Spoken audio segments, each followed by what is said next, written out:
Hello, ఈ సమ్మర్లో ఇది చల్ల మిరపకాయలు పెడుతున్నానండి. ఇవి ఇట్లా కట్ చేసుకున్నాము. పెరుగు ఇట్లా కొట్టి పెట్టుకున్నాను. చిలికి ఇది చిలికాలే, చిలికేసి సాల్ట్ వేసేసుకుంటున్నాను.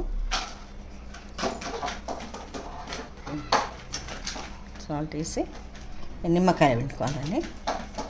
నిమ్మకాయ పిండేసి మంచిగా ఒక నిమ్మకాయ పిండేసేసి కలుపుకోవాలి.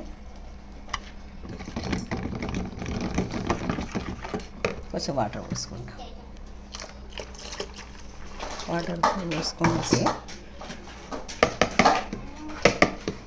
చల్లమిరపకాయలు వేసేస్తాం. ఇది సెకండ్ ట్రిప్ అండి. ఇది ఫస్ట్ ట్రిప్ వేసేసినాము, ఇది సెకండ్ ట్రిప్. వేసి కలిపేసి ఇట్లా నానబెట్టేసానండి. ఇది 3 days నానిన తర్వాత ఎండకేసుకోవాలి తీసి.